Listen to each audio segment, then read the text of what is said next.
Hi. Welcome to Sinister, a true crime podcast. I am Tiffany. I'm your host, and I'm so sorry about my voice. It's kind of scratchy and the sound.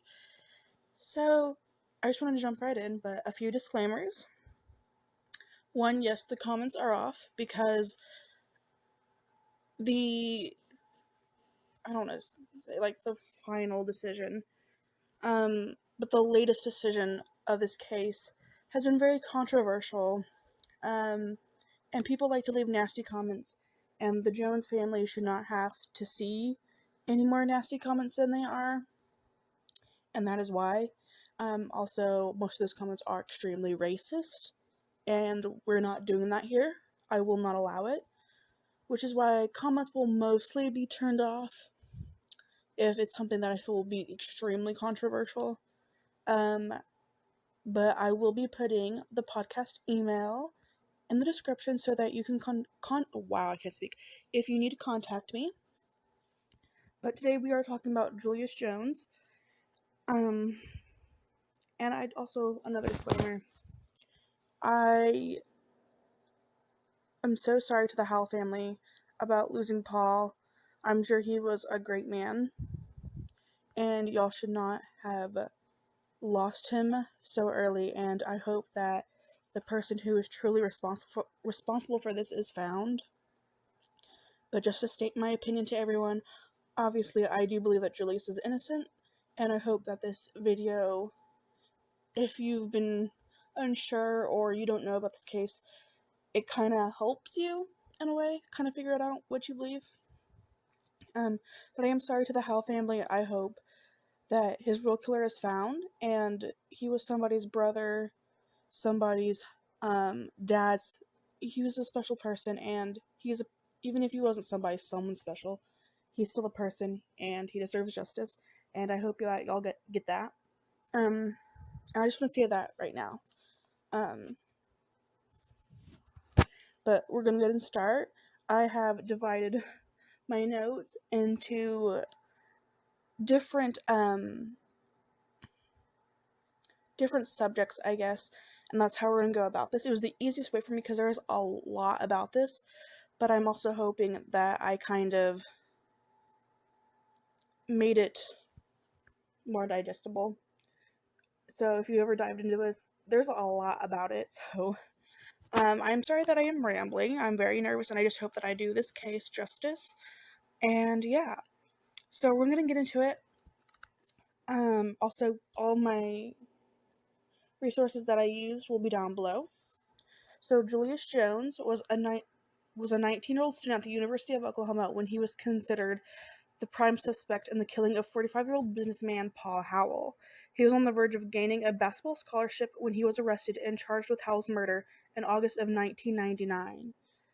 In 2002, he was convicted of first-degree murder and sentenced to death at just 22 years old. So he is a black inmate. Hopefully I have pictures up on the screen right now. Editing will always be the death of me. And he spent more than 20 years proclaiming his innocence, and a Change.org petition, which maybe you've seen, has garnered over 6 million signatures. And this is just a really sad case. But his case has attracted a widespread attention in recent years, including Kim Kardashian, Baker Mayfield. If you're not from Oklahoma, you might not know who that is. But his case was also featured in the 2018 ABC documentary series The Last Defense, which was produced by Viola Davis. I'm not sure how to pronounce her name. So that was the overview.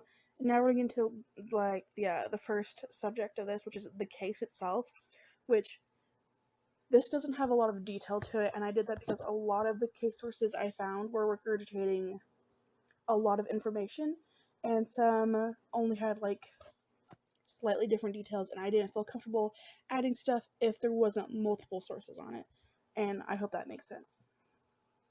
So Jones was arrested and charged with murder in 1999 when Paul Howell was shot in his 1997 GMC Suburban less than 20 miles away from Jones's home.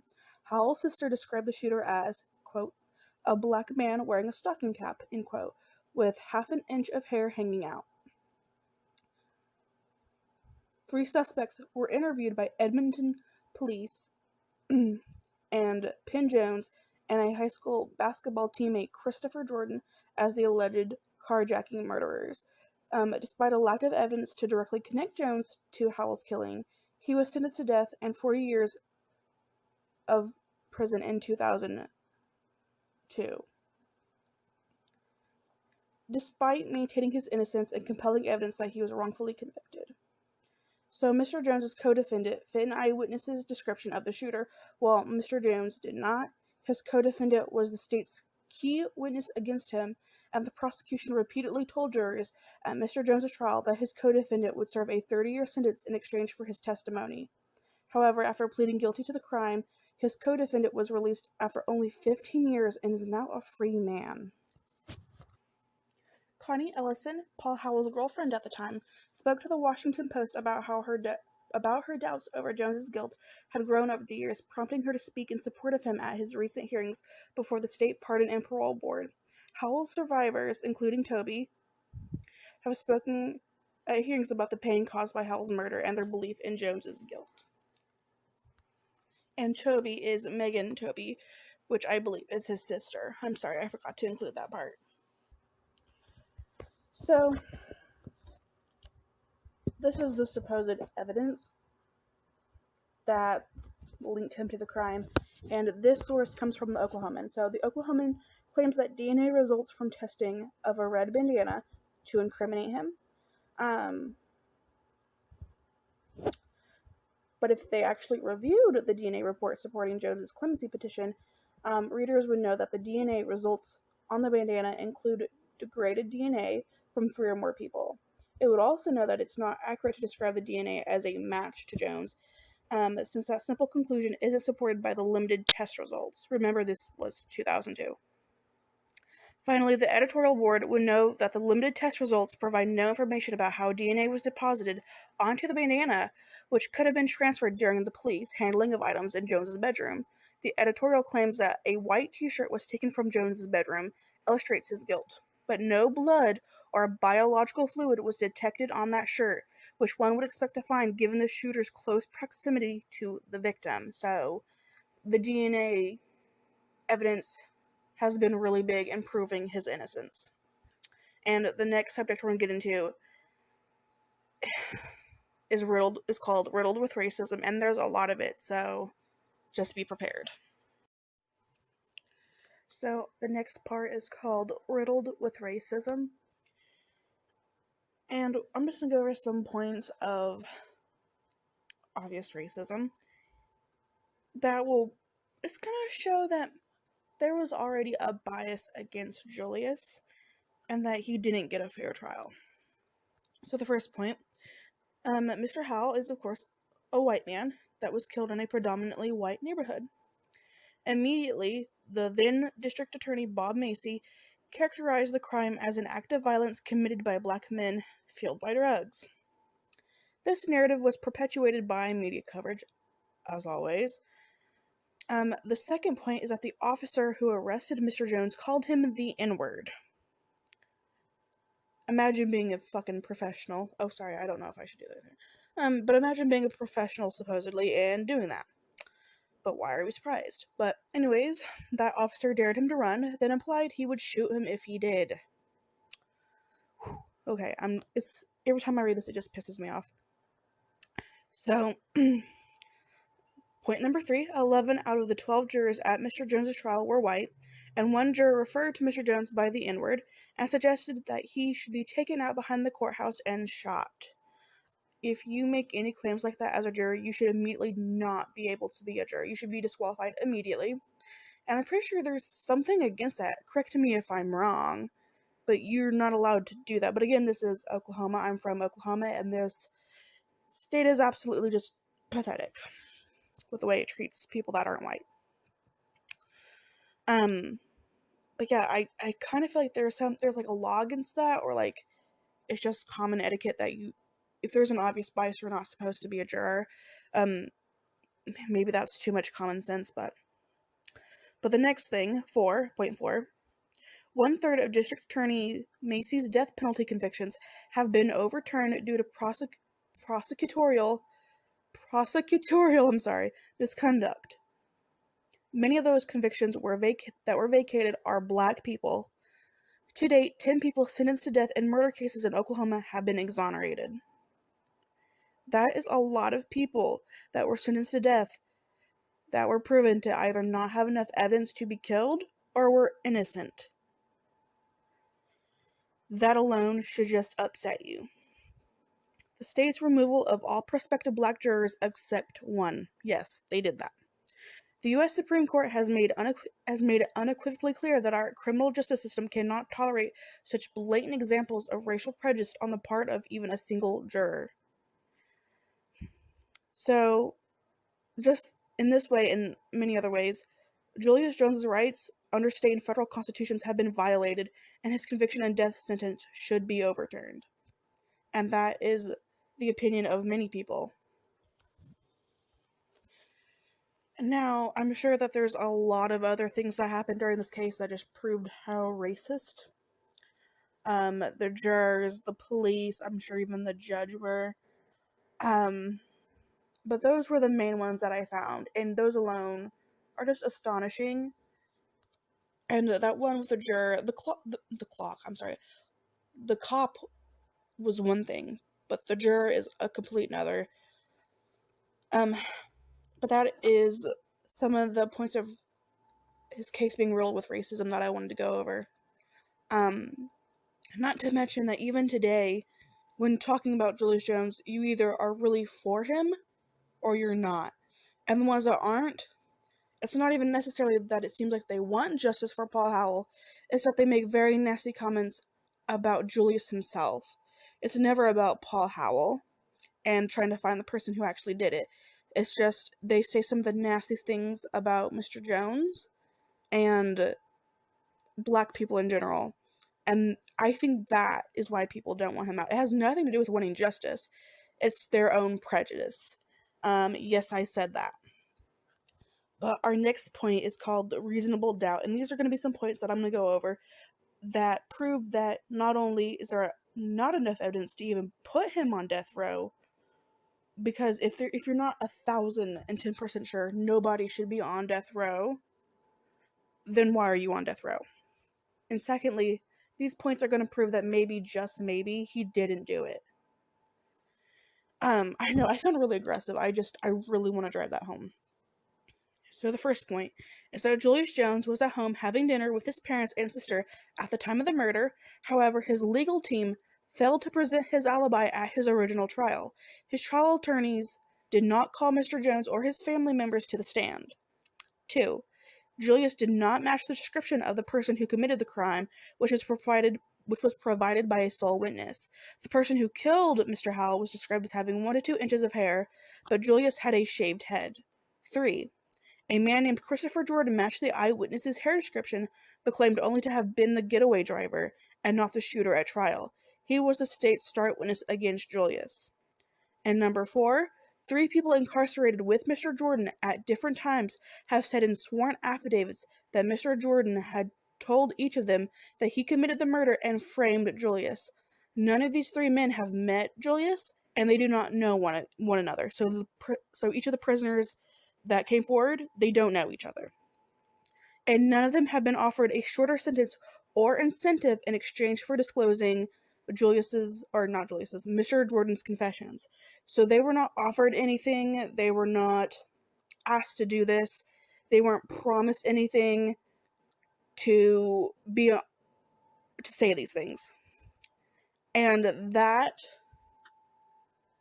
to me says a lot. And you could probably argue like, okay, well, they're in prison, they're bored, maybe they just want to rile people up, I don't know.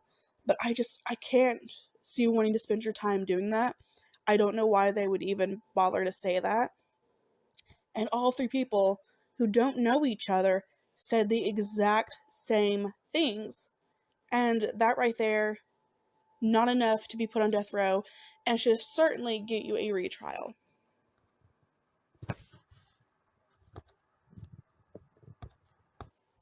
So moving on to our next subject, the execution, and Stitt's silence. So if you don't know who I'm talking about, Governor Kevin Stitt is the Oklahoma governor. Don't like him, but I'm gonna try to tone that down a bit because I don't want to get in trouble by the state of Oklahoma. I don't know if I could, so we'll see what happens because you're gonna see. Let's just get into it. So Julius was set to be executed on November 18th, 2021. And a week prior, the Oklahoma Pardon and Parole Board recommended clemency slash a life sentence with remember that, with the possibility of parole. And this was the second time that they had recommended that. The first one was denied. Stitt waited until 2 hours before the scheduled execution to decide to give him life without parole. And if you're wondering, like, what was he doing in the time? Because when the Pardon and Parole Board made that decision, they made that on November 8th. He was scheduled to be executed on November 18th. In between that time, Stitt said nothing about Julius Jones. He didn't say a thing. He was more worried about fighting Biden about vaccine mandates and being a performative loser, the nicest thing I can say. And how much he cares about teachers and stuff, and all that other crap, which he doesn't. He was more worried to do that than to talk about Julius, and talk about why his state messed up. And that to me is proof that he was just doing it because, and in this time, people were rallying for Julius hardcore. Like, his case was blowing up online. Students were doing walkouts. Universities were doing walkouts and were doing marches. People were marching to the Capitol and sitting in at the Capitol and praying at the Capitol and calling on Stitt to make the good decision. People were doing this day after day, and he said nothing. And the tension started rising because a lot of celebrities started coming forward and urging people to contact Stitt. And I think it was because all eyes were on Oklahoma that he decided to do it, not because he's a good person, not because he has a heart or a soul, but because he wanted to make himself look good. Because coming up in 2022, his position is up for grabs, and that is why he was doing it. Nothing less. I said what I said. So the next part 5, is, so if you didn't know, one of the celebrities that really brought attention to Julius's case is Kim Kardashian. And she made a series of tweets. I think it was the day before he was scheduled to be executed. And basically she outlined what happens the hours before an execution in Oklahoma. And what's really sad is that if for some reason, if the drugs that they inject them with don't work, they have a backup plan to bring them back and put them through more torture. So if you don't want to hear this, I do suggest you skip ahead to, I believe part 6 is going to be where I start talking about something completely different. That's not this. So we're just going to get into this. So I just wanted to give you a trigger warning. So basically I'm going to be reading word for word what she said. Quote, "I want to share with you what the process of the execution is like in Oklahoma. Julius Jones has been on death watch for more than 2 weeks. In preparation for his execution on November 18th, he is alone in his prison cell just feet away from the executioner's chamber. Julius is being closely monitored by staff. Every meal he has and every liquid he consumes is logged. His personal property has been cataloged, and he has designated who is to receive it after he is put to death. He has also designated who will receive his remains. The state is so bent on vengeance that they will make every effort to ensure that they get to kill Julius, including reviving him if he happens to go into cardiac arrest prior to the execution." Sorry, just reading that makes me get choked up. Okay, I'm back. Sorry, I had to take a pause. That part always just chokes me up. So this is called the contingency procedure. An automated external defibrillator, an AED, shall be readily available on site in the event that the inmate goes into cardiac arrest at any time prior to administration of the chemicals in accordance with Attachment D entitled Preparation and Administration of Chemicals. Trained medical staff shall make every effort to revive the inmate should this occur. End quote. Like all incarcerated people put to death by the Oklahoma Department of Corrections, Julius Jones's organs are not eligible for donation. The staff who will administer his execution are being selected and trained to put him to death. On Thursday, the Inspector General will obtain the body bag and tag from the medical examiner's office, and all witnesses for the execution will be selected. Next week, they will restrict access to the unit where Julius is housed, and they will perform equipment checks. At 9 p.m. the day before his execution, Julius's phone privileges will be terminated, and he will receive his last meal. He will be checked on every 15 minutes for the last 4 hours of his life. Then he will be put to death. This is the cold machinery of the death penalty in America. In just over 2 weeks, an innocent man could be put to death. My heart breaks for Julius and so many others who have suffered from such tragic miscarriage of justice. End quote. And those were the series of her tweets. I'm sorry, I know I was choking up. To know what his final hours were like is just heartbreaking, and to know that he knew. Sorry, I had to step back and take a break. That part just always gets to me. Just knowing that those are your final hours of your life, and that's how you have to spend them in. Not being able to be with your family, and then having your phone privileges cut off, and just the family knowing what's about to go down, and I don't know how anybody could support that. Sorry, we're gonna move on to something that's a little bit more lighthearted. To when Stitt finally gets some clemency. By the way, his clemency, we spoke earlier about how the Pardon and Parole Board recommended a clemency or a life sentence with parole. He commuted it to a life sentence without parole. So as long as Stitt is governor, Julius will not get out, which is why it is so important that November 2020 we vote Stitt out and we replace him with someone who actually gives a fuck about people, okay? Black people, and caring about justice. So if you are in Oklahoma and you will be eligible to vote November 2022, register to vote and let's kick that loser to the curb, okay? But moving on to part 6, this is a letter that Julius wrote after he found out he wasn't being executed. And it is on the Justice for Julius website. Will, of course, be linked down below. You should definitely go look at their website. So this is a letter from Julius, and it states, Friends, I've been stuck in a funk since November 18th, 2021. I know most everyone was overjoyed that I am still alive. I was devastated. It's not that I want to die. No, I wish to live life to the fullest. I'm just tired of being caged and subjected to the wicked whims of those in power who claim righteousness, put forth blatant deceit with prejudice, and call it prayerfully thought-out justice. I have been the recipient of so much wickedness. It's hard to comprehend how we will continue to allow people to shield themselves with claims of being Christ-like, God-fearing, etc. I'm fed up with having to epitomize patience, humility, and graciousness when I have been not just wronged, but literally shitted on with the whole entire world witnessing. You all really are the ones with empathy, faith, love, and the Most High's principles in your hearts. But when you think about it, it would take our leaders in society to look beyond money, politics, and personal preservation in order to right the many wrongs before us. How did we fall so far that we misappropriate scriptures to beguile the masses? Just for a momentary gain of a few dollars in our back accounts. How did we become so enchanted with the illusion of our own power that we are willing to protect a lie at all costs, knowing we all have a master in heaven who will judge us? And in quotes it says Ephesians 6:9, Colossians, I believe, 4:1.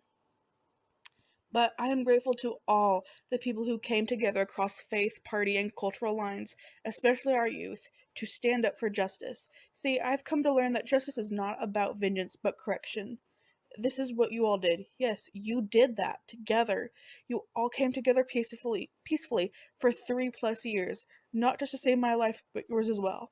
You all saved my life together despite faith and or party lines, because there is no line when it comes to standing up for truth, fairness, and equality. We all want a safe world to live in, and that takes having people with integrity and power to truly protect all in our society, from the richest to the poorest. That is how we undermine crime, poverty, and tragedy together. I just implore you all to look around at the outpouring of love that showed up to save little old me. It was you all. To start the healing process and render justice for my family, which includes you all, we have to stay together, focused on the common good. Let us not forget that as we move forward. We can work together despite our differences.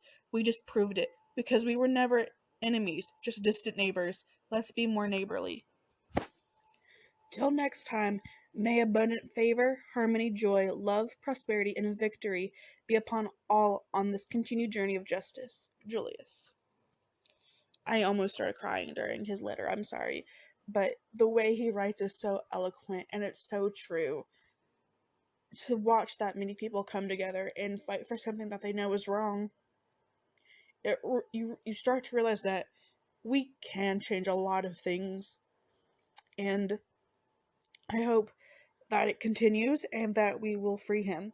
But we have one more part, which is probably going to be equally as sad, and then my final thoughts. And the next part, part 7, I believe, is Mama Jones's letter that she actually wrote, I believe, to Stitt. And yeah, I'll put it on the screen, if I remember to, but I will definitely read it to you.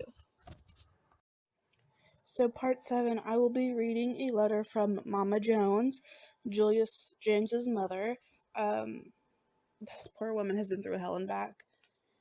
But I am going to read word for word what she wrote. So, she says, Dear Governor Stitt, my name is Madeline Davis Jones, and I am Julius Jones's mother. First, I want to say that nothing I am about to say is intended to trivialize or dismiss the terrible tragedy of Mr. Paul Howell's murder and the pain his family is experiencing. My heart aches for them, and I pray, as I have prayed for over 2 decades, that God helps them to heal. At the same time, I want to be absolutely clear. My son Julius is not guilty of Mr. Howell's murder, and his conviction and death sentence are a terrible miscarriage of justice. I know Julius is innocent, because Julius was at home at the time Mr. Howell was shot. It was an ordinary afternoon and evening for our family. Julius and his sister and brother played Monopoly. We ate spaghetti and cornbread. Julius and his father watched Dragon Ball Z. Julius was not and could not have been at the scene of the crime. Every day since then has been like watching a nightmare unfold. When Julius was accused of murdering Mr. Howell, it was terrible, but we believed that truth would prevail. We believed we would get an opportunity to talk about where Julius was, with us, when this murder occurred. We believed he would be sent home and eventually our lives would be normal again. Instead, we were never given an opportunity to tell our story. The other evidence exonerating Julius was never heard by the jury. His defense team barely lifted a finger, and we watched Julius's entire future disappear in an Oklahoma courtroom when the verdict of guilty was read. The Howell family has lost a loved one. By all accounts, a good man and a good father. They deserve the opportunity to share their pain. We, however, have also lost our son, who has sat in prison for over 20 years and awaits execution for a crime we know he did not commit. We can never be silent about what we have already lost or the horrible end the state plans for Julius. We often hear that Julius's death sentence is about justice or closure. This cannot be true, however, because we know Mr. Howell's real killer is still out there. Nothing is just about executing our boy. His death will not provide closure or healing. Only the truth can do that. We are asking you, by the mercies of God, to send Julius back home to us. You are the only one with the power, and we beg you to do so. Sincerely, Madeline Davis Jones. I'm sorry, I started getting choked up at the end of that. It's just heartbreaking because both families have lost someone very important to them. And one of them's not even dead. I hope that both families get justice, true justice for Mr. Howell and Julius, who should not be sitting in prison. So yeah, he's still in prison. He's no longer on death row. Um, it's not just my opinion; it's of several people that Julius should be free. He should be home with his mama, catching up on all the missed times that were taken from him. Um, and Mr. Paul Howell should also still be alive. That situation should never have occurred. Um, but as for my final thoughts, there's just not evidence that Julius is the one that murdered Mr. Paul Howell. Um, and there's nothing just about that. Mama Jones is right.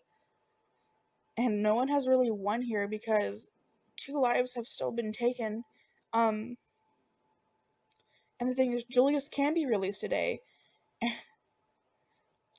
If he had been given the chance of parole or full clemency, he could be released today, but that won't happen as long as Stitt is sitting as governor. But even if he was to get out, the rest of his time on Earth will not be enough to make up for the 20 years that were stolen from him and his family. We can let him out, but nothing will ever make up for what the state of Oklahoma did to him. The state of Oklahoma got it wrong, and I hope that I was able to prove that to you today. And of course, I implore you to go look at the Justice for Julius website with all the evidence, and to do your own research, and to really think long and hard if you've been thinking, I think you might be guilty, or I'm not so sure, that you really look into it, because there's just not enough evidence there. And to keep being loud because it can still be fixed. It's not over yet. Like I said, as long as Stitt is sitting as governor, there's no hope for him to get out. But that can change. We can change that by voting in 2022 and removing him.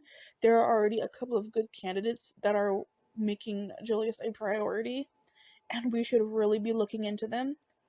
And we should be getting ready because November is coming up soon, even though this year just started. And we need to get him home. So please, if you're in the state of Oklahoma, please look into that and registering to vote. And if you've never heard of this, or you're, like I said, you're unsure, or you think he's guilty, to actually look at the evidence, the actual evidence that was not presented to you, not the stuff that was only shown one side of the story that was not true. Look at the evidence, please. Thank you for watching this first episode. I know it was a bit rocky. I know my voice was a bit scratchy. But I hope that you continue with me. And like I said, I hope that these families can find justice because they both deserve justice. And if Julius's family is hearing this, I am so sorry.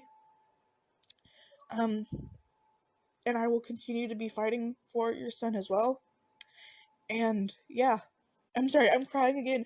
So I'm gonna end this. But the next episode will be about John, Marion, Grant.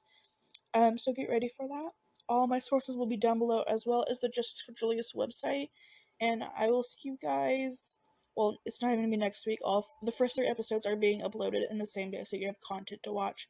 But from now on, the upload days will be on Sunday. But I will see you in the next video. Thank you for giving me the time of day and listening to Julius' story. And yeah, thank you guys so much, and I will see you next time. Bye.